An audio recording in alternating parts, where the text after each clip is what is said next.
નમસ્તે વિદ્યાર્થી મિત્રો, આજે આપણે પ્રકરણ 6 ના સ્વાધ્યાયનો ઉદાહરણનો છેલ્લો દાખલો કરી રહ્યા છીએ.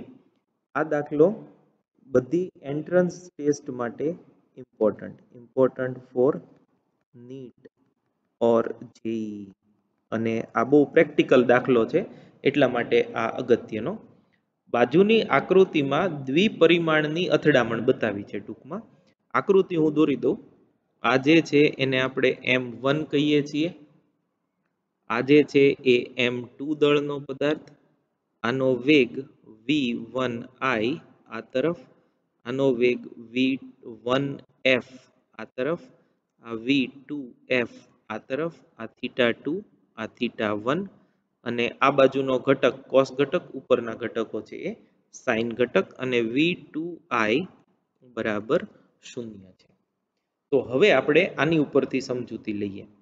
બાજુની આકૃતિમાં સમાન દળ, ખાસ યાદ રાખજો, M1 બરાબર M2 બરાબર M લેવાનું છે, ના બે બિલિયર્ડ બોલ વચ્ચેની અથડામણ દર્શાવી છે. પ્રથમ બોલને મારક એટલે કે ક્યુ કહેવાય, અને બીજો બોલ જે છે એને ટાર્ગેટ કહેવાય. હવે જે લોકો બિલિયર્ડ રમતા હોય એ બિલિયર્ડમાં બરાબર ખબર હોય, લગભગ બધા દળ ગોળાઓ જે છે એના દળ સમાન હોય છે, લગભગ સમાન હોય છે, અને ક્યુ જે છે એને સ્ટિક વડે આપણે મારીએ છીએ, અને એને આપણે લક્ષ્ય ટાર્ગેટ પર અથડાય, અને એ ટાર્ગેટ જે છે એ દડાને આપણે ચારે તરફ જે હોલ હોય એ હોલમાં નાખવા પ્રયત્ન કરીએ છીએ. તો બિલિયર્ડનો ખેલાડી લક્ષ્ય બોલને ખૂણાના કાણામાં નાખવા ટુ સિંક માગે છે. તો એ કાણું જે છે એ 37 ડિગ્રીના ખૂણે રહેલું છે. અથડામણ છે એ સ્થિતિસ્થાપક છે એમ લઈએ, અને ઘર્ષણ તથા ચાક ગતિ મહત્વના ન હોય તો θ1 મેળવો. θ2 આપણને ખબર છે, આ આપી દીધો છે θ2 બરાબર 37 ડિગ્રી, M1 બરાબર M2 બરાબર M આપી દીધું છે. V એકેયના આપ્યા નથી, એની આપણે જરૂર પણ નહીં પડે, અને θ1 કેટલો હોય એ આપણે ગોતવાનું છે. તો લખો સોલ્યુશન. આમાં રેખીય વેગમાન સંરક્ષણના નિયમ પરથી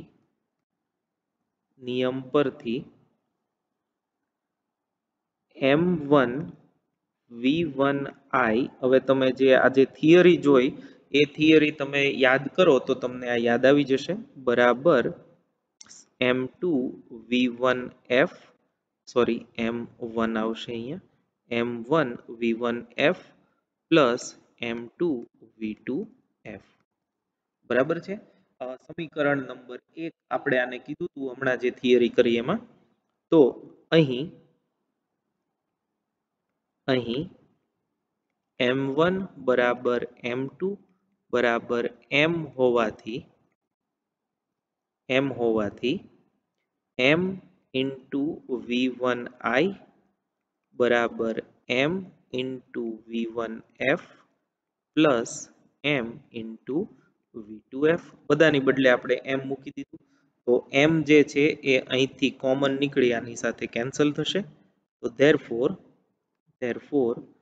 v1i બરાબર v1f વત્તા v2f આ થયું. હવે અહીં આ યાદ રાખવાનું તમારે, આ સમીકરણનો એની પોતાની સાથે જ ડોટ ગુણાકાર કરીએ છીએ, એટલે v1i ડોટ v1i, ડાબી બાજુ v1i નો v1i સાથેનો જ ડોટ ગુણાકાર, બરાબર જમણી બાજુ પણ એવું જ કરીએ, બરાબર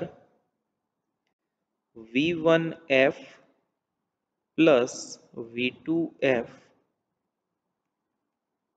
ડોટ v1f પ્લસ v2f, એટલે જમણી બાજુ પણ એના એ જ પદનો ડોટ ગુણાકાર. હવે આપણે આવું ભણી ગયા છીએ, હું અહીંયા સાઈડમાં લખી દઉં, જગ્યા નથી એટલે, vector a dot vector a બરાબર a સ્ક્વેર, આવું તમને યાદ હશે. આપણે ડોટ ગુણાકારના ગુણધર્મો પહેલા જ લેક્ચરમાં જ્યારે આપણે જોયા ત્યારે આપણે આવો એક પેટા જોયું હતું. એ ડોટ એ અને બી વચ્ચેનો ખૂણો શૂન્ય હોય એટલે કે એ અને બી સમાંતર હોય ત્યારે, અને એના પેટા કેરેક્ટરિસ્ટિક્સમાં આ જોયું હતું.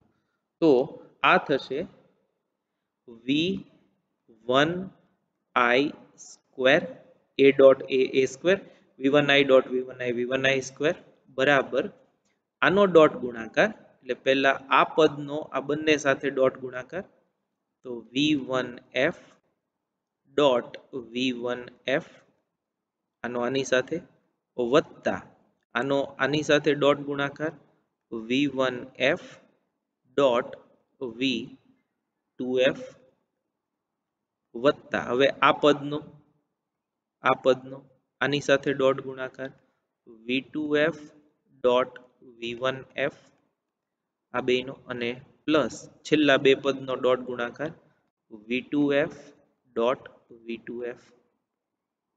બરાબર છે, આ સાદું રૂપ આપ્યું છે, એમાં કઈ નવું નથી, ચિંતા નહીં કરતા. ધેરફોર v1i સ્ક્વેર બરાબર, હવે આ જોજો, આ જે છે v1f ડોટ v1f પાછું આની જેવું થયું, તો એ થશે v1f સ્ક્વેર, તો આ થયું v1f સ્ક્વેર પ્લસ હવે આ તમે બંને જુઓ v1f ડોટ v2f અને v2f ડોટ v1f એ હું છેલ્લે લખું છું. આ જુઓ અગેન v2f ડોટ v2f એટલે v2f સ્ક્વેર થાય, એને આપણે અહીંયા લખીએ પ્લસ v2f સ્ક્વેર પ્લસ આપણે એવું ભણી ગયા છે કે a ડોટ b બરાબર b ડોટ a લખી શકાય, એટલે v1f ડોટ v2f બરાબર v2f ડોટ v1f થાય, તો આ થશે 2 v1f ડોટ v2f. બરાબર છે. ધેરફોર એક સ્ટેપ હું વધારે લખું છું, v1i સ્ક્વેર બરાબર v1f square plus v2f square plus 2 v1f v2f into cos, ખૂણો કોની વચ્ચેનો લેવાનો? બંને વચ્ચે. એટલે હવે તમે જુઓ અહીંયા આ બંને વચ્ચેનો ખૂણો થયો. બરાબર છે, તો એ કેટલો થશે? θ1 પ્લસ θ2 બંને વચ્ચેનો ખૂણો, તો એ અહીંયા હું લખું છું cos θ1 પ્લસ θ2, જ્યાં θ1 પ્લસ θ2 એ v1f આ અને v2f એ બંને વચ્ચેનો ખૂણો થશે. તો આ પહેલું સમીકરણ થયું, આને આપણે કહી દઈએ સમીકરણ નંબર 1.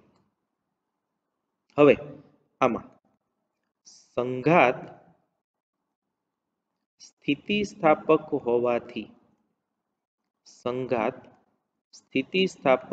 હોવાથી તમને આપ્યું છે કે સંઘાત જે છે એ સ્થિતિસ્થાપક છે.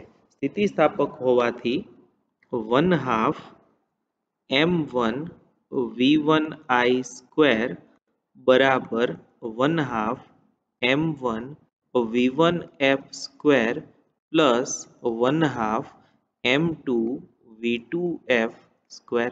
સમીકરણ નંબર 4 હતું, જે આપણે હમણાં થિયરી જોઈ એમાં સમીકરણ નંબર 4 હતું. હવે આમાં પણ m1 બરાબર m2 બરાબર m લઈએ, તો 1/2 m into v1i સ્ક્વેર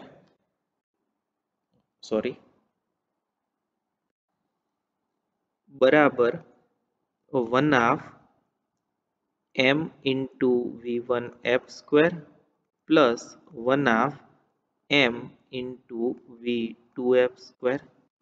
તો અહીંથી પણ 1/2 અને m કેન્સલ થશે બધી બાજુથી, તો ધેરફોર v1i સ્ક્વેર બરાબર v1f square plus v2f square, પરિણામ નંબર 2 કહીએ. હવે તમે જુઓ અહીં સમીકરણ 1 માં v1f સ્ક્વેર અને v2f સ્ક્વેર છે, એની બદલે આપણે v1i સ્ક્વેર સમીકરણ 2 પરથી લખી શકીએ. તો સમીકરણ 2 ની કિંમત સમીકરણ 1 માં મૂકતા તથા θ2 બરાબર θ2 તમને આપ્યો છે θ2 બરાબર 37 ડિગ્રી લેતા v1i સ્ક્વેર બરાબર આ બેયની બદલે આપણે v1i લખી શકીએ v1i square plus 2v1f v2f into cos θ1 plus θ2 જે છે એ થશે 37 ડિગ્રી. તો ધેરફોર આ તો કેન્સલ થશે બંને બાજુથી. તો therefore 2v1f v2f cos θ1 plus 37 degree બરાબર 0.